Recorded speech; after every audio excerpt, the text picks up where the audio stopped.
Ladies and gentlemen, this is the 4th episode of Multimeters for Beginners or Multimeters 101, although I think you should watch it first because it has a lot of information. Think about it as as the Star Wars first trilogy, which was released the 4th episode. Never mind. Anyways, this is going to be a long video. Grab yourself a cup of coffee or a juice and a pen and a paper because you're gonna learn today. Let's start with understanding what is AC and DC. DC stands for direct current. It means that electric current flows in just one direction from the positive side to the negative side of the power source, like a battery. Now, technically, electrons inside the wire flow from minus to plus, but by convention, and in most diagrams, we say that the current flows from plus to minus. That's known as the conventional current.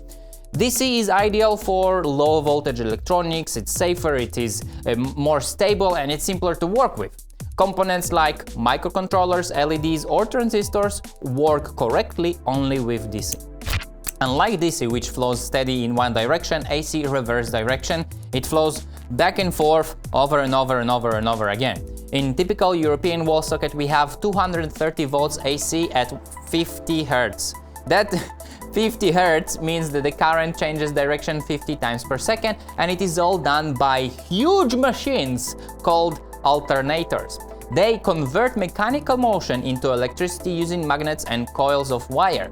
As the magnets spin, they create a changing magnetic field around the coil. That changing field induces a voltage, and because the rotation keeps going, the voltage keeps flipping polarity. Here's a question to you. Why do you think we have AC voltage in the mains to begin with? Why we don't use DC? Well, there are a few reasons for that. AC is easier to send over power lines. We can use transformers to step up the voltage up to thousands of volts for efficient traveling across long distances, and then step it back down to use for your home. Then, with a relatively simple circuit like a rectifier, you can turn AC into DC and charge your phone. But probably the most important answer is money. It is cheaper to generate and distribute AC power on large scale, and that's why the whole infrastructure is built around it. At least for now, because who knows how the power systems will look like in a few years, especially with the renewables. Well, one thing for sure, you need to know how much power those systems can produce or use, and in DC circuits we can calculate the power by multiplying voltage by current. What we get is a real useful power. But to find the true power in an AC circuit, we have to use the following horrible formula, which is not that horrible after you understand what it means. So the average power is equals to the RMS voltage times the RMS current times cosine theta, where the average power is the average power over a cycle. RMS voltage times the RMS current is the apparent power, and theta is the power factor. Unfortunately, we won't get into the types of power in this episode, but what we are interested is the VRMS, because it will tell us exactly what True RMS multimeters mean. Now, to find the RMS voltage, we need to use another equation, which is the square root of the mean of the squares of the instantaneous voltages over a cycle. Basically, we are sampling the signal. Those samples are then squared, summed, divided by the total number of the samples, and then we take the square root of the whole result, and we get the RMS value of any signal. This way of calculating the RMS value is called graphical method. This can be done with any time varying waveform. If we take a sinusoidal waveform like the one that we have in the mains, we can simplify it to the following, that the VRMS is the peak voltage times 1 over square root of 2, or if we simplify it, we can take the peak voltage times 0.7071, or we can also take the average voltage and multiply it by 1.11. This is much easier to do. Well, imagine how much complicated hardware and software we can avoid by simply taking the average voltage of the rectified signal and multiplying by 1.1 or taking the peak voltage and multiplying it by 0.707171, whatever is going there. Well, that's exactly what some of the manufacturers of multimeters are doing. Since the AC voltage in the mains is sinusoidal, we can use one of those ways to simplify the process, to reduce the cost and still get pretty accurate measurements. The problem comes when you want to measure an AC voltage of non-sinusoidal signal with a non-true RMS multimeter. So if you're measuring a motor with speed controller, a dimmer or a modified sine inverter or anything that is not perfectly sinusoidal, you need a true RMS multimeter to get accurate measurements. By the way, apparently the most accurate measurement of a multimeter is usually DC voltage, mostly because it is direct, it is simple, and it does not require some mathematical gymnastics tricks or something like that. Most multimeters are calibrated using a precise DC voltage reference, and then everything else is built on top of that, like the AC or the resistance measurements. So just to be on the same page, I want to mention precision. So accuracy tells us how close we are to the true value. Precision tells us how repeatable our results are. The analogy that helps me to understand this is with a bow and an arrow. Accuracy is how close we get to the center of the target, and precision is how tightly your arrows land, even if they are not in the center. Let's take a look at a real example. Here are the specifications for Fluke 175, 177 and 179 multimeters. Their accuracy for DC voltage is listed as plus minus the percentage of reading plus counts. For the Fluke 179 model, the accuracy is plus minus 0.09% plus 2 counts. So let's say we are measuring a true voltage of 10 volts. 0.09% of 10 volts is 0.009 volts.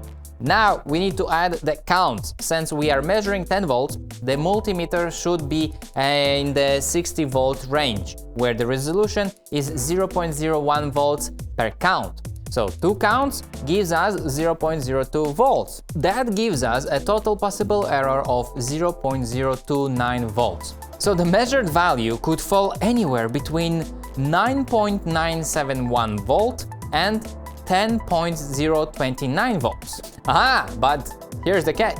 Even though the math says 9.971 to 10.029, the display only shows 2 decimal places. So you'll actually see 9.97 and 10.03. That's the visible resolution, even though the real range is slightly tighter behind the scenes. Some multimeters will run the measurement like this Fluke that we have here, while others translate the measurement, meaning they will simply remove the last digits. If we were measuring 5 volts on the 6.000 volt range with 0.001 volt resolution, you'll actually see 3 digits after the decimal point. This is a very accurate multimeter. This kind of accuracy for handheld multimeter is actually considered very high standard, but this doesn't mean that everyone needs this kind of level of precision. If you are just checking whether the battery is dead or measuring a power supply for microcontroller, you probably don't need to resolve every last millivolt.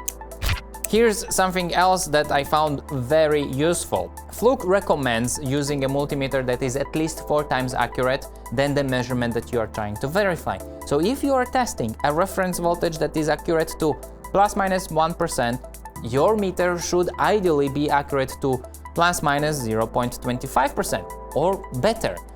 So yes, accuracy matters, but what matters more is matching your tool to your task.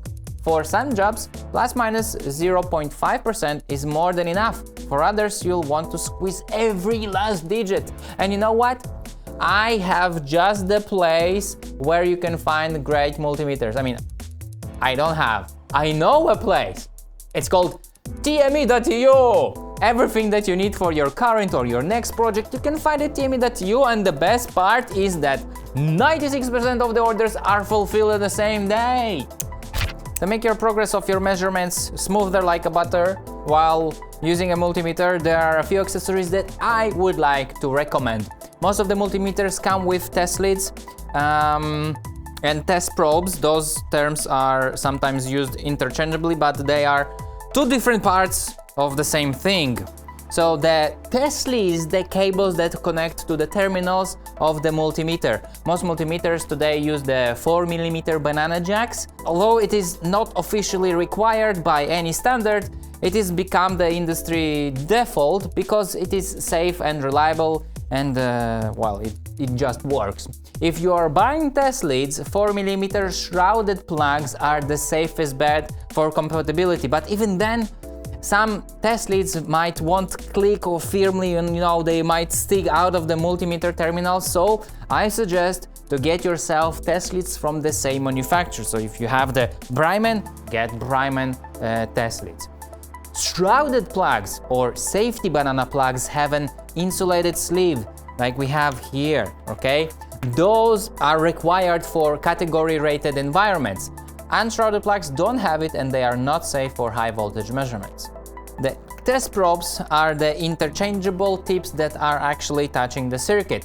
The provided test probes are great, but sooner or later you'll understand that it is frustrating to hold the meter in one hand, probes in the other, and the circuit in the third one. So I suggest you to get yourself at least one set of alligator clips. They give you a secure connection and hands-free operation. The drawback is that sometimes they might be too large for the PCB. In this case, you have the hook. It is a spring-loaded tip that hooks into the wire, but it is smaller than the alligator clips.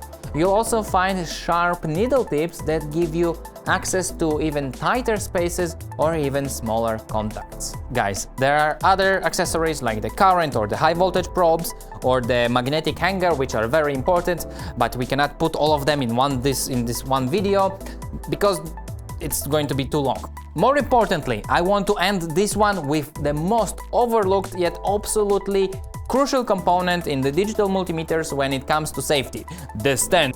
Oh, I'm kidding. It's the fuse. A fuse is a part that sacrifices itself. It melts when too much current flows through, and when it happens, it opens the circuit, protecting both you and the meter. There are two main types of fuses that you'll come across, not specifically in multimeters. So they're glass tube fuses and ceramic fuses. Glass fuses are clear tubes with thin wire inside. You can actually see when they are blown. But they are not safe for high voltage or high energy circuits. They can shatter or even explode. Ceramic fuses, on the other hand, use a thicker metal filament and they are filled with quartz sand. This sand absorbs the heat and extinguishes any internal arcs, making them much safer for higher voltage or high energy applications. So, when you are choosing a fuse, always check voltage rating, current rating, and the size. The physical size, which in the length and the diameter. As an example, let's take a look at this datasheet from Schurter. Fun fact!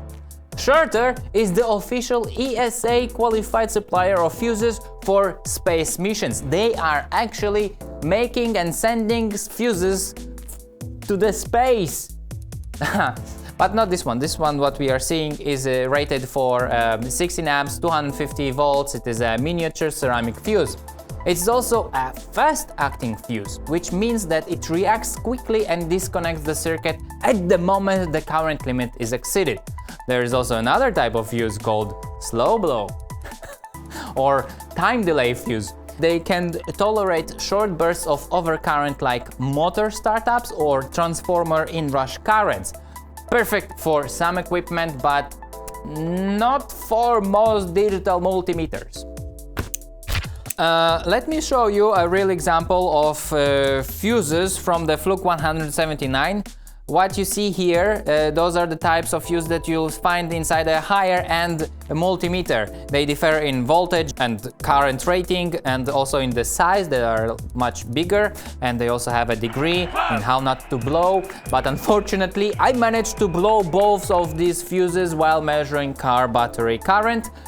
And because these are special safety rated fuses that meet international standards and whatnot, they're not cheap.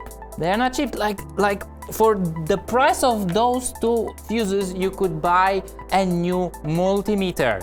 But hey, better safe than sorry. Anyways, the smaller fuse that is rated for 0.44 amps, 1000 volts, it has a fast blow fuse which protects the milliamp input range. The bigger one is also fast blow fuse, fast acting. It has 11 amps at 1000 volts rating, and it protects the 10 amps range. Those fuses are not just there to save your multimeter, they are there to save your life. Congratulations! We have reached the end of the episode about all those important stuff, which is not exactly about the multimeter, but it is understanding what is the AC, what is DC, and what is True RMS, and you know, those stuff are things that I wanted to know when I should have known about while I started to use those multimeters. If you have any multimeter that is your favorite, or or it has a special function in it, you can brag about it in the comment section. And again, thank you. And if you watched the episode till the end, you can say multimeters in the comments. Right. See you. Bye. Next time. I don't know.